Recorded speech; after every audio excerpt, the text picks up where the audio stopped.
I'm delighted to welcome each of you to the 6th Growth and Resilience Dialogue with social partners of our OECS ECCU community. For the second successive year, we are delivering this dialogue in a fully virtual mode, of course, because of the pandemic. That said, this particular mode has presented us with an opportunity to broadcast to an even wider audience within our region and beyond. Still, nothing can truly replicate or replace the connections that happen when people come together in a physical setting.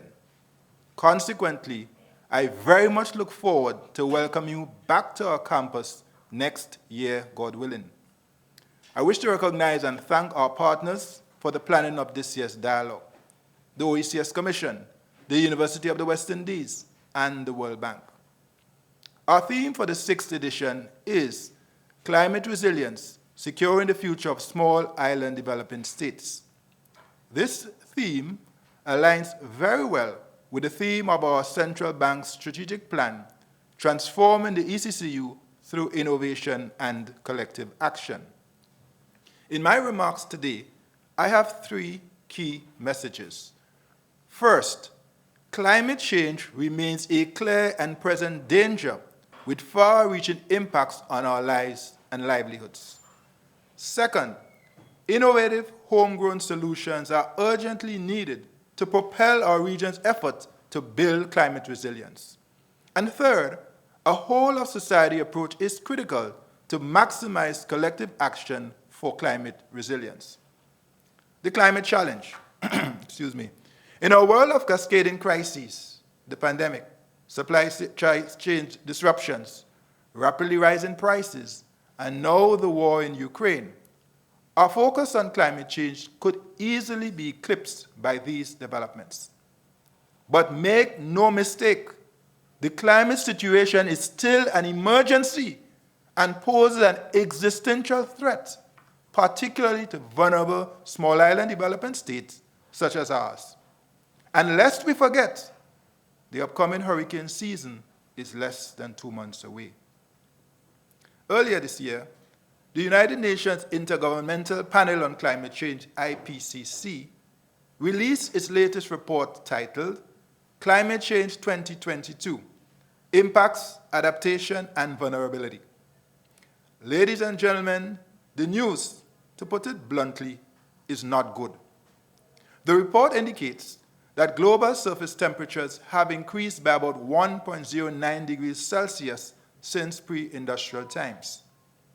Even more troubling, the report notes that there is a reasonable chance in the near term that the global temperature increase will exceed the 1.5 degrees Celsius guardrail that is necessary for SIDS to stay alive. And many of you recall the 2016 Paris Accord, 1.5 to stay alive. That was our mantra in that groundbreaking event. In sum, the heat is on, and we are behind in our race to save our planet. As a region, we are fully committed to do our part to save our planet. But it would be remiss of me if I did not assert that small island developing states are the lowest emitters of carbon, but the hardest hit by climate change. Consequently, I again issue a clarion call to all countries, but especially the large emitters, to deliver on their Paris Accord commitments, to deliver on their COP26 commitments, to deliver on their net zero targets. Of these commitments, one of these commitments actually is to deliver US $100 billion annually to support mitigation and adaptation. In 2020, green bonds issuance, which is just a segment of climate finance, was $270 billion. Yet not $1 came to the Caribbean. This situation must be rectified with great urgency. In this regard, the ECCB's Renewable Energy Infrastructure Investment Facility, now being developed in partnership with the World Bank and other partners, could become a key component in our strategy. In sum, this initiative aims to accelerate our region's transition to renewable energy by tripling the renewables in our energy mix by 2030. Now, one of the key features of this iteration of the IPCC's report is the focus on interconnectedness, such as exists between climate change and ecosystems, and how risks and vulnerabilities are compounded through these linkages. Of particular note are the adverse effects of climate change on health, food and nutrition security, and water security. These effects are putting at risk lives and livelihoods in our productive sectors, such as agriculture, fishing, and tourism, and they threaten the achievement of several sustainable development goals.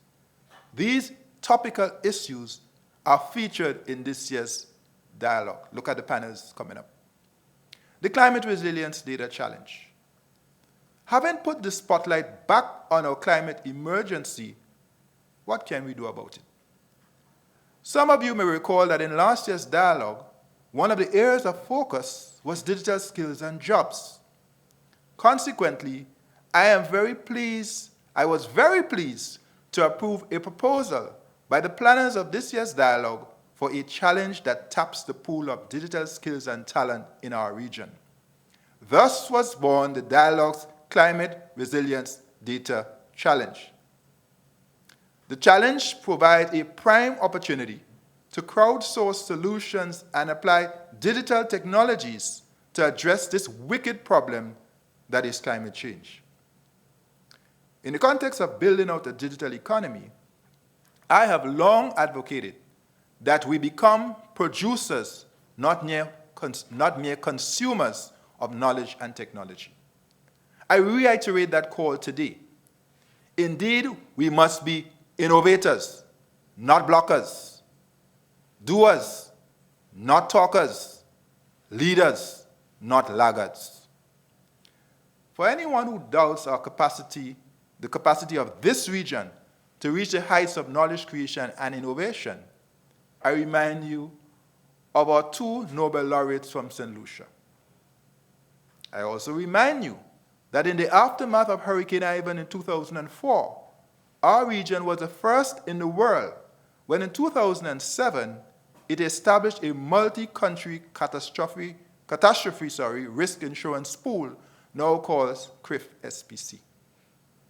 And of very recent vintage, our central bank became the first currency union in the world to issue a central bank digital currency known as Dcash in March 2021. When asked recently by an international academic why so many innovations were coming out of our region, I responded with one word: necessity. Now, ladies and gentlemen, innovation needs to be encouraged, supported, and celebrated. As science author and media theorist Stephen Johnson asserts, if you look at history, innovation doesn't come just from giving people incentives. It comes from creating environments where their ideas can connect. I therefore hope to see more initiatives, such as the Data Challenge, springing up across our region to provide that nurturing environment for unleashing the creative and innovative potential of our people, and especially our youth. Collective action for survival. Ladies and gentlemen, the heat is truly on. Faced with the existential threat posed by our climate emergency, a seismic shift is required, but it can only be achieved through innovation and collective action. If you peruse the dialogue's program and list of participants, you would observe representatives from a wide cross-section of society and disciplines. An ancient Chinese proverb says, when the winds of change blow, some people build walls and others build windmills. The wisdom of the ancients. So here's my question to you. Are you a builder of walls or a builder of windmills? Well, between you and me, our region and our world could use a few builders of windmills. Yes, a few builders of windmills. Could I count on you? Could I? We need you. In conclusion, I wish to thank all those who worked and are working on this year's dialogue. I wish to especially recognize the great work of our planning committee and the coordinator, Ms. Sybil Welch. Sybil, thank you. And I especially thank you in the context of your recent loss of your dear mother. And I thank you and the team for all that you have done. As usual, you brought something fresh. I thank all the moderators and presenters who will share their knowledge and insights with us. And I look forward to the panel discussions today. I thank those who have supported the data challenge for this year's program, including the many applicants who submitted applications and our panel of judges who took time to really assess and give great feedback to the applicants. Thank you very much, judges. The response has been very encouraging. And I'm eager to see what the 4 finalists have for us tomorrow. And of course, I wish them the best with their pitches. To our team in corporate relations and other personnel who have provided administrative and other support to ensure the success of the dialogue, I thank you all for your efforts. To you, our viewing audience, our partners, social partners, we have a treat in store for you over the next day and a half. Be prepared to be informed, perhaps even entertained, but most of all, to be inspired. Above all, I hope you will be moved by our call to action to build climate resilience, because our lives and livelihoods depend on it.